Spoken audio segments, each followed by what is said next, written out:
So we're considering options. Um, so, big change in the weather coming. We're finally going to get fall-like weather coming in over the weekend, and then next week, sunny skies and high temperatures, only in the 50s and 60s for the most part next week. So fall is finally arriving for us. So the leaves are going to start changing. Um, right now, they're just crumbling up on the trees and falling off because we're not getting the winds and the rain. That'll come tomorrow. Yeah, yeah, really well. But with the coming of fall and people wanting to extend their gardening season because they've been able to do that this year, maybe they want to start to maybe do some indoor gardening, and that's possible, isn't it, around these areas? Yeah. So what are some of the things people can do if they want to garden indoors in the wintertime?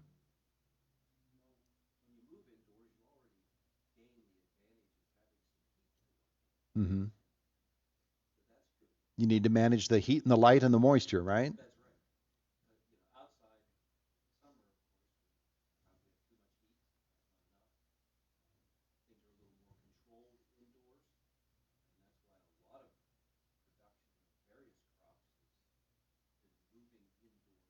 Mm-hmm.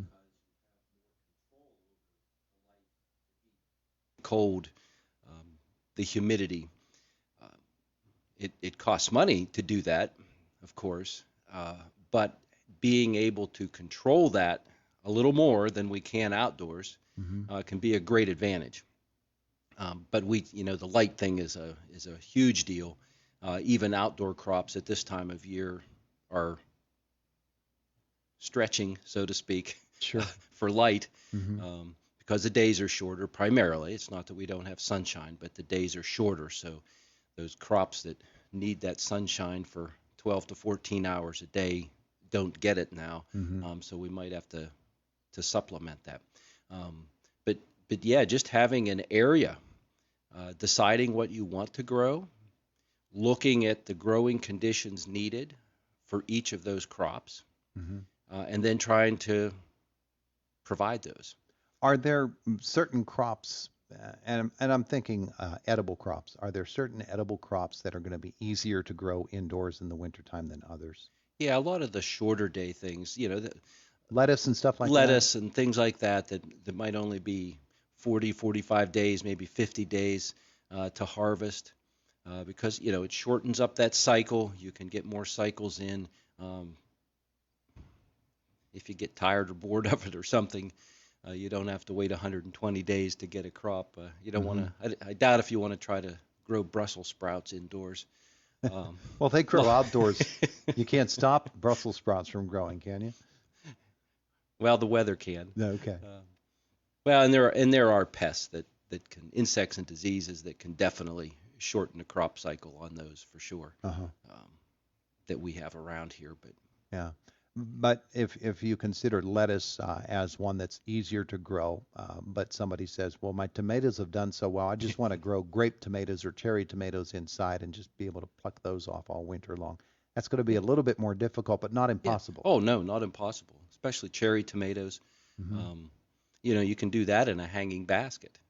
Yeah, And, yeah, and that might, all you need is a place to hang it up with that supplemental lighting yeah. to go with it.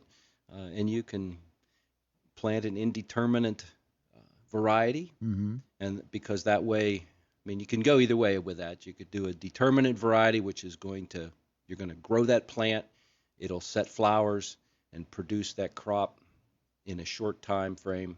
Hmm. You'll get all your crop at one time, basically. Or you can do an indeterminate variety of tomato, which will continue to grow, and that's primarily what's used in greenhouse production. They use an indeterminate variety because it'll continue to grow, put on new growth, and on that new growth, you'll get new flower sets Hmm. and set fruit. Then it'll continue to grow, set flowers, set fruit, and then you just have to work with the vines Okay, because you still have that main vine, sure. so they lay those down. They support them essentially on a trellis system, Hmm. really just string and clamps that hold the vine and support the vine, and then they lay the vine down as it grows, and You prune the bottom growth, the old growth that's on the thicker part of the vine closest to the root system. You keep pruning that as you have a crop, and so you're managing, maybe the 3 or 4 feet at the end of that vine. So as long as you have room to mess around and do that. So sometimes the indeterminate varieties are easier because they take less space, and then you can keep seeding and growing. Now, I know that Extension has all kinds of material available at their website, and you have all kinds of material available at the office on any number of topics. I would guess that video would be a really good way to find a tutorial on growing Yeah. plants indoors. Does Penn State Extension put things like that up on their website? I'd I'm have to. not maybe not that Yeah, specific one, right. but But you can, I mean, it's amazing what you can find when, on YouTube or just Googling a subject. yeah, There's somebody that has a video up somebody there has a about it. It's video like, somewhere, sure. where did you find the time to do that? I know that's how I Um, fix my lawnmowers now. yeah, I, it it's amazing. Mr. YouTube Um, does that for me. and of course you have to you look at that and okay, can I duplicate that? Does that make sense to me? Do I Mhm. think this will work? And then try it. A lot of times with plants, all we need to do is start with some seeds and some potting soil. Now, one of the big deals with switching from outdoor production in our soils Hmm. to indoor production, or even growing anything in a container, Yeah. whether it's outdoors or indoors, we have potting soil, and that potting soil does not have very many nutrients in it. Okay. It might be rich in organic matter, but it may not have a lot of nutrients. So we have to supplement that. We have to feed those plants because outdoors in the soil, we have all the nutrients, the elements Hmm. are pretty much in that soil that our plants need to grow. And we only occasionally do we run into deficiencies in things. And a lot of times that can be because the soil pH is out of the range where some of those nutrients are available. But we really have a great nutrient bank in our native soils that we have to work with. Yeah. Not the case in containerized potting soil. So maybe some mushroom manure on top of them? Um, Maybe not.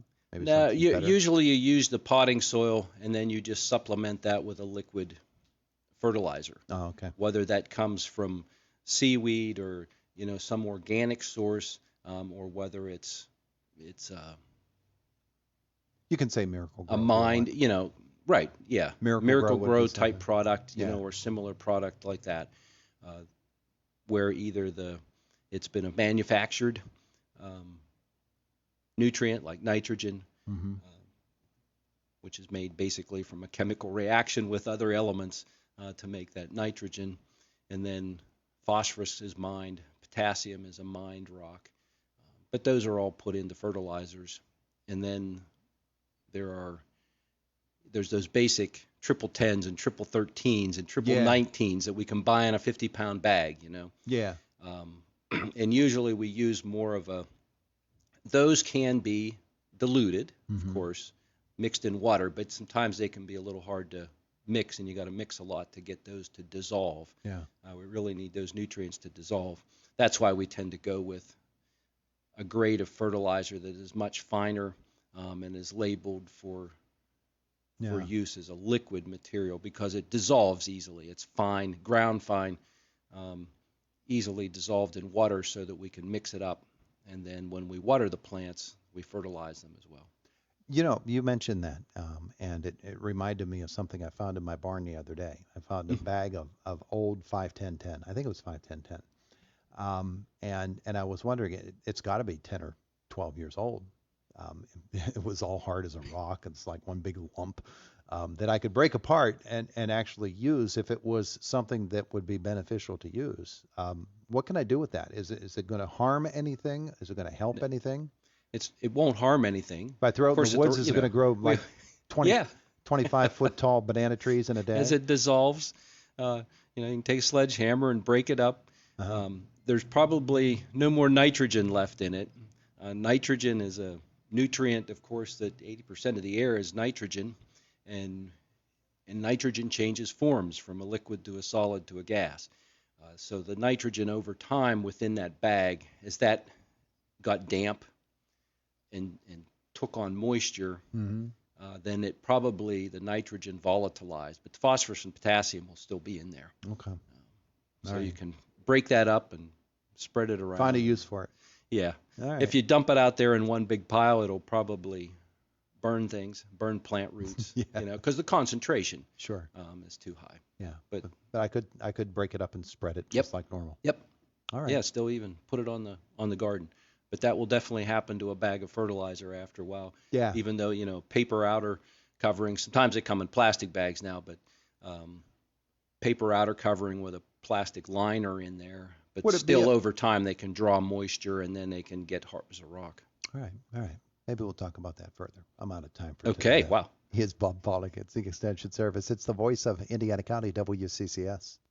It's the Train Unstoppable event. Unstoppable solutions and unbelievable deals. There's never been a better time to buy a Train. When you buy a new energy-efficient heating and cooling system, you save today and lower your energy costs over time. It's a win-win for you. It's hard to stop a Train. Special offers and financing available. Call your local Train Comfort